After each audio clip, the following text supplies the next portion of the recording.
এই আজব শব্দ কোথা থেকে আসছে? যাই, হাত মুখ ধুয়ে ফ্রেশ হয়ে আসি।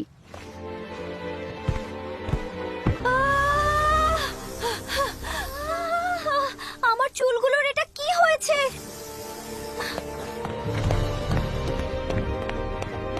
পিক আপ নীলা, পিক আপ। নীলা, তুমি এটা আমাকে কি দিয়েছো? লিসা, কি হয়েছে? কি সমস্যা? তুমি এত ভয় পাচ্ছ কেন? নীলা, আমি বুঝতে পারছি না আমার চুলের কি হয়েছে। আজ সকালে ঘুম থেকে উঠে আয়নায় তাকাতেই দেখি আমার পুরো চুল সাপে ভরে গেছে। সাপ? মানে কি সাপ? তুমি কি খারাপ কোনো স্বপ্ন দেখেছো? হয়তো এটা শুধু একটা দুঃস্বপ্ন। এটা কোনো স্বপ্ন না। ও মাই গড, এগুলো সবুজ সাপ আর এগুলো জীবিত। আমার শুধু এটুকুই মনে আছে, আমি মাথায় ওই ক্রিমটাই ব্যবহার করেছিলাম যেটা তুমি আমাকে দিয়েছিলে। ওই সিরামটা, ওটা তো শুধু একটা বিউটি প্রোডাক্ট, আমি ট্রিপ থেকে এনেছিলাম।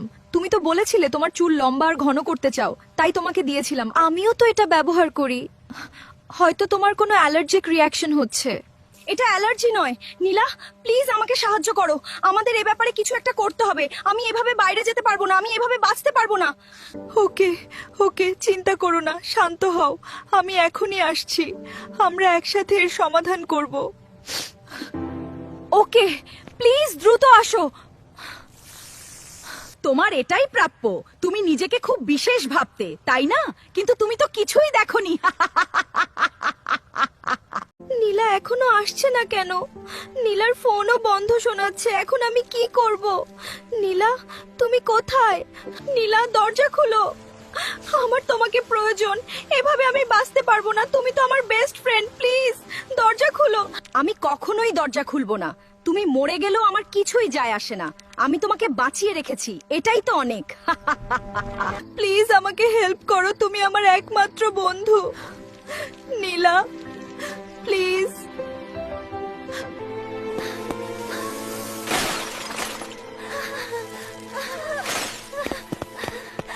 ধরো, সবাইও একটা মনস্টার। আমি মনস্টার না, আমি তোমাদের মতোই একটা মানুষ। এইভাবেই কি আমি শেষ হয়ে যাব? আমার খুব ভয় হচ্ছে। এভাবে মানুষ আমাকে বাঁচতে দেবে না। কি হবে আমার? যে সিরাম ব্যবহার করে এমন হয়েছে, সেটাতেই নিশ্চয় কোনো প্রতিষেধক থাকবে। এই তো সেই সিরাম। এটার ম্যানুয়াল পড়লে নিশ্চয় কোথায় তৈরি করা হয়েছে তার লোকেশন পাবো। সেখানে নিশ্চয় কোনো সমাধান পাবো। এই তো পেয়েছি লোকেশন। এটা ট্র্যাক করে আমি ওইখানে যাব। আমার বিশ্বাস ওখানে কোনো সমাধান আছে। ম্যাপে তো এই লোকেশনই দেখাচ্ছে। জায়গাটা কি ভয়ঙ্কর। এখানে কিভাবে ঢুকবো? এখানে তো কিছুই নেই, সবকিছু ভাঙা চোরা। এখানে কিভাবে আমি আমার চুল ঠিক করব? এবার কি হবে? আরে, এই আয়নাটা কেমন অদ্ভুত। ওই অভিশপ্ত হাত আমার জাদুর আয়নায় দিবি না। কে তুই? তোকে আমি ধ্বংস করে দেব। বন্ধুরা, যদি জানতে চাও এরপর কিভাবে আমি দরবেশ বাবাকে দিয়ে চুল ঠিক করেছি, তাহলে কমেন্টে পার্ট 3 লেখো। ওই অভিশপ্ত হাত আমার জাদুর আয়নায় দিবি না। কে তুই? তোকে আমি ধ্বংস করে দেব। দয়া করে আমাকে সাহায্য করুন। আমি আপনার কোনো ক্ষতি করতে আসিনি। আমি আমার মাথার চুল ঠিক করতে এসেছি। দূরে সরে যাও। আমি তোমাকে কোনো সাহায্য করতে পারবো না। তোমার শরীর থেকে অভিশাপের গন্ধ পাচ্ছি আমি। একটু দয়া করুন, আপনার পায়ে পড়ি। আমার যাওয়ার কোনো জায়গা নেই। আছে শুধু অভিশাপে ভরা এই চুল। এভাবে আমি বাঁচতে পারবো না। যেখান থেকে এসেছো সেখানেই ফিরে যাও। নিজের বোঝা নিজেই বহন করো। আমার আস্তানায় তোমার ওই অভিশাপ ভরা সাপ নিয়ে এসো না। দয়া করুন আমাকে, দয়া করুন। আমি আপনার পায়ে পড়ি এই অবস্থায়। আপনা ছাড়া আমাকে কেউ বাঁচাতে পারবে না। শোনো মেয়ে, অভিশাপ কাটানো মোটেই সোজা কথা না। এর জন্য দরকার প্রবল মনোবল আর সাহস। তোমাকে চূড়ান্ত পরীক্ষা দিয়ে নিজের অভিশাপ নিজেকেই কাটাতে হবে। আমি সব পরীক্ষা দিতে প্রস্তুত। আমি এই অভিশাপ কাটাতে যা লাগবে সব করব। আমাকে শুধু আপনি একটু সাহায্য করুন, প্লিজ। ঠিক আছে, এসো আমার সাথে। কিন্তু মনে রেখো, এই পরীক্ষায় হেরে গেলে তোমার নিজের সিদ্ধান্তই তোমার কাল হয়ে দাঁড়াবে। এই অভিশাপ ভাঙা খুব কঠিন। এটা খুব ভয়াবহ অভিশাপ।